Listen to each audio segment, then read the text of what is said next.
तो जैसा कि लास्ट एपिसोड में हम लोगों ने देखा था कि टैचू होली लैंड सेक्ट के लोग क्योस होली लैंड सेक्ट में आ जाते हैं। वो लोग उन्हें इनवाइट करने के लिए आए थे कि क्योस होली लैंड सेक्ट के लोग उनके ड्रैगन नेस्ट कंपटीशन में पार्टिसिपेट करने के लिए आए, और इसके लिए वो अपने 2 डिसाइपल को भी साथ लेकर आया था और चाहता था कि क्योस होली लैंड सेक्ट के कुछ डिसाइपल उनके साथ 2-2 हाथ कर लें। सबसे पहले वहाँ पर शाओ लिन आती है और वो फाइट करने की कोशिश करती है, मगर वो उस लड़की से बुरी तरह से हार जाती है। और वहाँ पर फिर ज़ाओ युन आता है, मगर ज़ाओ युन का सीनियर कहता है कि तुम हमारे सेक्ट का नाम मिट्टी में मिला दोगे, इसीलिए तुम इसके साथ फाइट ना ही करो तो बेहतर है। तो फिर ज़ाओ युन कहता है ठीक है, तो फिर मेरी तरफ से तुम लड़ लो। ये सुनते ही वो डिसाइपल उस लड़के को मार मार कर उसकी हड्डी पसली तोड़ देता है। ये देखकर वो लोग बिल्कुल हक्के बक्के रह गए थे, उनके पास कोई ऑप्शन ही नहीं बचा था। मगर एक एल्डर कहता है कि ये यूलोंग तो बहुत ज्यादा ताकतवर है, सुना है कि इसके पास एक लाइटनिंग बॉडी है। तो दूसरा एल्डर कहता है अच्छा, तो फिर हमें क्या करना चाहिए, क्योंकि ज़ाओ युन वो तो एक ट्रेडिशनल कल्टीवेटर है, उसने अभी अभी बेसिक नॉलेज मुश्किल से हासिल की है, वो इसका मुकाबला कैसे करेगा। मगर एल्डर डीटियन कहता है कि कोई बात नहीं। मगर वो लोग देखते हैं कि ज़ाओ युन तो अपने दोनों दोस्तों को उठाकर वहां से लेकर जा रहा है। ये देखकर टैचू होली लैंड सेक्ट का मास्टर कहता है कि चलो तो फिर ये खेल खत्म हुआ। वो होली मास्टर से कहता है कि अब हम आप लोगों को और ज्यादा डिस्टर्ब नहीं करना चाहते, मेरे ख्याल से हमें अब यहाँ से चले जाना चाहिए। ये कहने की देर थी कि अचानक ज़ाओ युन कहता है कि इतनी भी क्या जल्दी है, मैंने अभी ये खेल खत्म नहीं किया है, मैं तो बस लड़ाई के लिए मैदान साफ कर रहा था, क्योंकि तुम सब लोग बहुत ज्यादा बिजी थे, तो ये मैदान किसी को तो साफ करना ही था। वो उन दोनों डिसाइपल्स से कहता है कि चलो आ जाओ, तुम दोनों एक साथ मेरे साथ फाइट करो। ये सुनकर सब लोग बिल्कुल हक्के बक्के रह जाते हैं और कहते हैं ये लड़का पागल हो गया है, ये दोनों को इनवाइट कर रहा है। इतने में सिस्टम एक्टिवेट हो जाता है और ज़ाओ युन से कहता है कि कांग्रेचुलेशन, तुमने 3 एनलाइटमेंट्स अचीव कर ली हैं। और दूसरी तरफ वो डिसाइपल्स कहते हैं कि आखिर तुम हो कौन। मगर उनका एल्डर कहता है कि वो जो कह रहा है वो करते जाओ, बस तुम लोग इसे सेटिस्फाई कर दो। वो एल्डर समझ गए थे कि अब ज़ाओ युन की जमकर धुलाई होने वाली है, क्योंकि यूलोंग का पावर स्कोर 1 लाख पॉइंट है और शाओ युन अभी उससे बहुत ही पीछे है। ऊपर से यूलोंग तो अभी 2nd लेवल में एंटर होने वाला है। ज़ाओ युन के बारे में कहते हैं कि ये लड़का यंग है मगर एनर्जेटिक है, मगर इसे अपने दुश्मन की काबिलियत को बिल्कुल भी अंडरएस्टिमेट नहीं करना चाहिए। और फिर टैचू होली लैंड सेक्ट का मास्टर अपने डिसाइपल से कहता है कि तुम दोनों एक फॉर्मेशन बनाओ और इसके साथ एक साथ फाइट करो, मुझे पूरा यकीन है कि तुम लोग इसे 1 ही मिनट में धूल चटा दोगे। मगर वो लड़की कहती है कि मैं इस लड़के को क्रेडिट लेने नहीं दूंगी, और वैसे भी ये मेरे भाई से लड़ने के तो लायक ही नहीं। उसका मास्टर उसे रोकने के लिए कहता है, मगर वो लड़की कहती है कि ये लड़का खुद को कुछ ज्यादा ही ताकतवर समझने लगा है, लगता है कि इसकी अकल ठिकाने लगानी पड़ेगी। हो सकता है कि शायद मैं अपनी फिनिक्स परफेक्शन लेवल को भी अचीव कर लूं। ये कहने के बाद वो अपनी सोर्ड लेके फौरन से उस पर हमला करने के लिए जाती है और हमें दिखाया जाता है दूसरी तरफ ज़ाओ युन वो अपने हाथों से एनर्जी क्रिएट कर रहा होता है, और वो लड़की जैसे ही सोर्ड अटैक करती है तो ज़ाओ युन 9 टर्न पाल्म टेक्निक का इस्तेमाल करते ही उस अटैक को वहीं पर ही रोक देता है, और फिर अपने दूसरे हाथ से एनर्जी जनरेट करते हुए उस लड़की पर पूरी ताकत के साथ एक जोरदार पंच दे मारता है, जिससे वो लड़की एक ही अटैक में चारों शाने चित हो जाती है। और उसका वो ब्रदर भी बिल्कुल हैरान से रह जाता है, उसे यकीन नहीं आ रहा था कि उसकी सिस्टर सिर्फ एक अटैक की मार थी। वो ज़ाओ युन से कहता है कि तुम तो बहुत ही बेरहम हो, मगर फिर ज़ाओ युन से कहता है कि ये तो तुम लोगों का ही तरीका है, मैं तो तुम्हारे साथ बस तुम्हारे ही तरीके से फाइट कर रहा हूँ। और शाओ लिन कहती है कि ब्रदर तुम्हारी 9 टर्न टेक्निक सच में बहुत ही लाजवाब है। और फिर वो लोग देखते हैं कि ज़ाओ युन फिर से 9 टर्न टेक्निक को यूज कर रहा है, जिस पर वो सब लोग बिल्कुल हैरान हो जाते हैं और कहते हैं कि आखिर ये करना क्या चाहता है, लगता है कि शायद ये फिर से कोई लेवल अपग्रेड कर रहा है। और देखते ही देखते वो अपने पावर लेवल को बढ़ाकर डिवाइन पावर रियलम को भी अचीव कर लेता है। उसकी ये टेक्निक देखकर सब लोग चौंक जाते हैं और कहते हैं कि आखिर इस लड़के ने ये स्किल्स कहां से सीखे हैं, इतना जल्दी कोई भी किसी टेक्निक को कैसे मास्टर कर सकता है। मगर फिर होली लैंड कहता है कि नहीं, इसने अभी फाइटिंग स्किल्स को मास्टर नहीं किया है। और वो लोग देखते हैं कि ज़ाओ युन अभी भी अपने स्किल्स को मास्टर करने की कोशिश कर रहा होता है, और वो उसी प्रैक्टिस के दौरान ही सिस्टम की पावर को यूज करते हुए अपनी न्यू एबिलिटीज को भी इंप्रूव कर लेता है। जिसके बाद वो सब लोग कहते हैं कि ये लड़का आखिर क्या है, ये तो फाइटिंग के बीचों बीच ही अपने स्किल्स को इंप्रूव करता जा जा रहा है और यू लॉन्ग वो अभी भी यही समझ रहा था कि वो इसे आसानी से हरा देगा।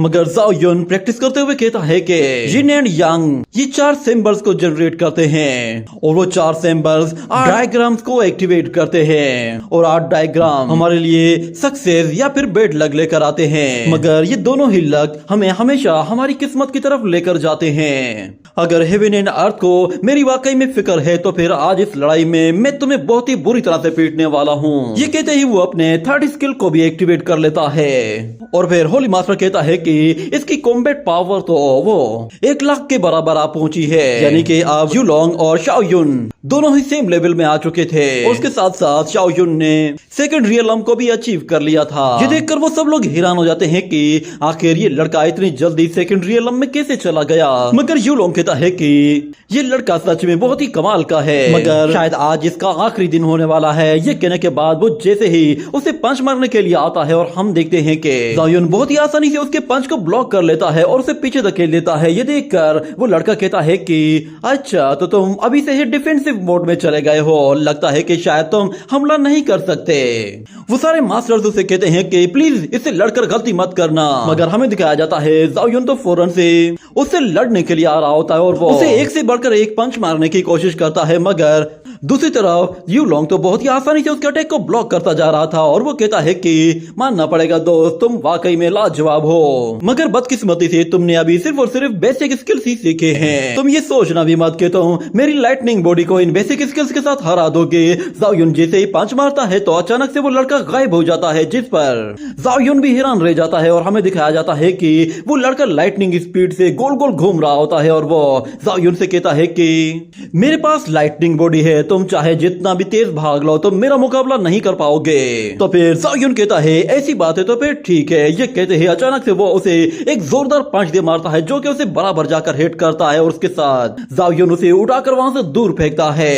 इस अटैक की वजह से वो लड़का काफी ज्यादा इंजर्ड हो गया था। मगर जाओ युन जब उसे कहता है कि लो तुम्हारे एरोगेट होने की सजा तुम्हें मिल गई ना, आइंदा मेरे सामने ऐसे एरोगेट मत होना। ये सुनते ही वो लड़का गुस्से में आ जाता है और फिर से खड़ा हो जाता है और कहता है कि तुम एक मामूली से मोर्टल हो, तुम मेरी लाइटनिंग बॉडी के बारे में ऐसे कैसे कह सकते हो। तो जाओ युन कहता है लगता है तुम्हारी अकल ठिकाने लगानी पड़ेगी। वो सिस्टम से कहता है कि मुझे गॉड स्ट्रॉन्ग टेक्निक एक्टिवेट करके दो। तो सिस्टम फौरन से गॉड स्ट्रॉन्ग टेक्निक को एक्टिवेट कर देता है और फिर जाओ युन कहता है कि चलो आज मैं तुम्हें दिखाता हूँ कि मैं किस लेवल की स्पीड को अचीव कर सकता हूँ। ये कहने के बाद वो पलक झपकते ही उसके बेहद करीब आ जाता है और जैसे ही यू लॉन्ग उसे लात मारने वाला होता है तो जाओ युन पलटते ही उसे एक जोरदार पंच दे मारता है जिससे वो उसे काफी पीछे धकेल देता है। मगर यू लॉन्ग कहता है कि चाहे कुछ भी कर लो मगर मेरे पास डिवाइन बॉडी है जिसे तुम कभी भी नहीं हरा सकते।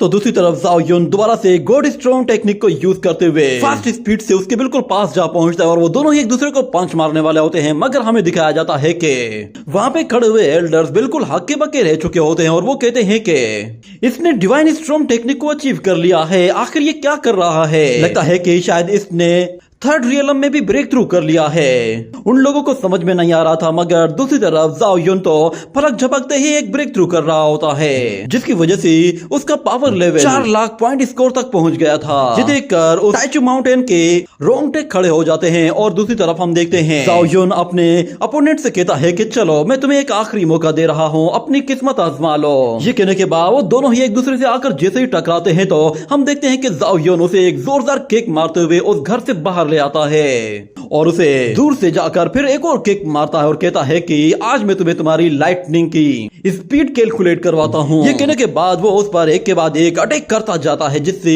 वो लड़का काफी इंजर्ड हो जाता है और जाओ युन उसे एक जोरदार लात मारकर जोर से जमीन पे दे मारता है। मगर इससे पहले कि वो बंदा जमीन पर पहुंच पाता जाओ युन पलक झपकते ही नीचे आ पहुंचता है और उसे नीचे गिरने से पहले ही एक और जोरदार लात दे मारता है जिससे वो लड़का फिर वहां से दूर जा गिरता है। मगर जाओ युन अभी भी उसे नहीं छोड़ता, वो उसे गिरते ही फौरन से वापस खड़ा कर देता है और फिर से मारना शुरू कर देता है। उस लड़के की मार खा खा कर हालत बहुत ही बुरी हो चुकी होती है, मगर जाओ यून का गुस्सा ठंडा नहीं हो रहा था। वो कभी दाएं से तो कभी बाएं से आकर उसे मार रहा था, जिसका उसे पता भी नहीं चल रहा था।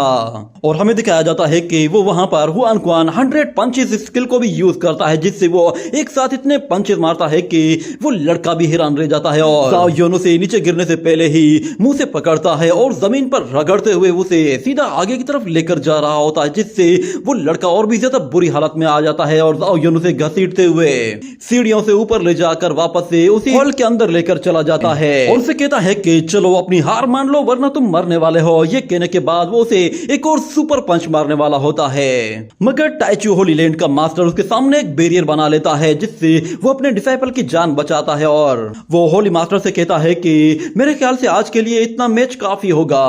मगर हम जाओ यून की आंखों को देखते हैं, उनके अंदर अभी भी एक गुस्सा था। वो फिर से 9 टर्न टेक्निक का इस्तेमाल करता है, जिससे वो एक बहुत ही सुपर पंच का इस्तेमाल करते हुए उस बैरियर को तोड़ने की कोशिश करता है। और वो एल्डर उससे कहता है कि सुनो बच्चे, मैंने कहा है ना रुक जाओ, मगर जाओ यून रुकने का नाम नहीं लेता। वो एक और जोरदार पंच दे मारता है, जिससे वो उस बैरियर के टुकड़े टुकड़े कर देता है, मगर वो पंच उस लड़के के बिल्कुल फेस के पास जा पहुंचा था, जिसे देखकर ही उसके तोते उड़ गए थे।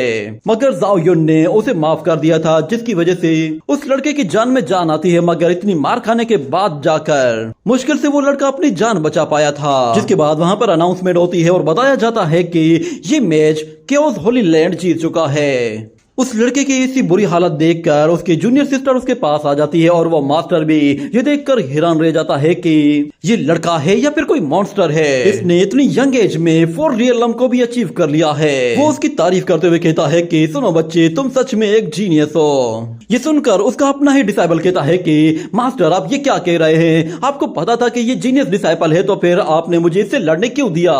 तो उसका मास्टर कहता है बकवास बंद करो, तुमने पहले ही हमारी बहुत ज्यादा बेइज्जती करवा ली है, अब बस कर जाओ। मगर इस तरफ सिस्टम एक्टिवेट होता है और वो जाओ यून से कहता है कि कांग्रेचुलेशन, तुमने अल्टीमेट टास्क कंप्लीट कर लिया है, जिसकी वजह से तुम्हें 9 टर्न टेक्निक को अपग्रेड करने के लिए 3 और रिवर्ट्स मिल गए हैं। और फिर अगले सीन में हमें दिखाया जाता है कि टाइचू होली लैंड से के लोग वापस जा रहे होते हैं और लड़का कहता है कि मास्टर अगर वो लड़का एक ऑर्डिनरी लड़का है तो फिर उसने इतनी जल्दी 4th रियलम को कैसे अचीव कर लिया। तो मास्टर कहता है कि बच्चे तुम अभी बिल्कुल यंग हो, मैंने वहां पर जो कुछ देखा है तुमने वो सब कुछ नहीं देखा।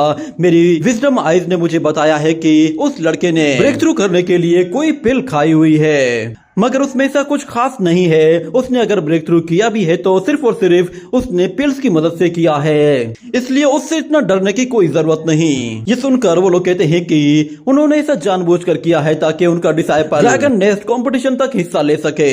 यही वजह है कि उन लोगों ने कोई अल्टीमेट ट्रेजर यूज किया है, मगर जब वो ड्रैगन रियलम कंपटीशन में आएगा तो तुम दोनों वहां पर उसे आसानी से मार सकते हो।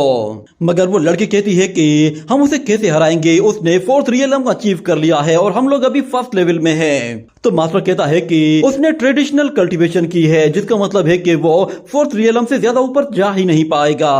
उसकी जो स्ट्रेंथ आज थी सिर्फ यही रहेगी। ये कहने के बाद ये सीन यहीं पे ही कट हो जाता है। अगले सीन में हमें दिखाया जाता है कि जाओ यून मास्टर के साथ बैठा हुआ होता है और वो मास्टर कहता है कि जाओ यून बताओ कि आज के मैच के बारे में तुम्हें कैसा फील हो रहा है। तो फिर जाओ यून कहता है कि मैंने उन लोगों को मारा है और बहुत बुरी तरह से मारा है, वो लोग यही डिजर्व करते थे। मैं तो यही सोच रहा हूँ कि टाइचू होली लैंड में क्या इन लोगों से ज्यादा ताकतवर लोग भी हैं। मगर उसका मास्टर कहता है कि तुम बेवकूफ मत बनो, वो लोग टाइम एंड स्पेस टेक्निक को भी यूज कर सकते हैं। ये सुनकर वो कहता है कि टाइम एंड स्पेस, फिर भी मैं उन्हें हराऊंगा। मगर मास्टर कहता है कि ऐसी बेवकूफी बिल्कुल भी मत करना, क्योंकि टाइम एंड स्पेस बॉडी वो टाइम एंड स्पेस को मैनिपुलेट कर सकती है। ये सुनकर जाओ यून काफी एक्साइटेड हो जाता है और कहता है कि ये टेक्निक तो सिर्फ और सिर्फ सेंट्स के लिए होती है, क्या आप ये टेक्निक जानते हैं? मगर मास्टर कहता है कि ये टेक्निक सिर्फ और सिर्फ सुप्रीम रियलम के वॉरियर्स ही यूज कर सकते हैं। मेरे ख्याल से टाइम एंड स्पेस बॉडी के साथ फाइट करना बहुत ही ज्यादा मुश्किल है, पर हाँ अगर तुम्हें टाइम एंड स्पेस बॉडी को हराना है तो उसके लिए तुम्हें उसकी अपोजिट टेक्निक को यूज करना होगा, और वो टेक्निक है बॉडी रिफाइनिंग मिरर। मगर उस टेक्निक को सीखने के लिए पहले उसे समझना होगा और आज तक उसे कोई भी नहीं समझ पाया। मगर जाओ यून कहता है कि प्लीज मास्टर मुझे ये सिखाइए। ये कहने के साथ ही ये एपिसोड यहीं पे ही एंड हो जाता है।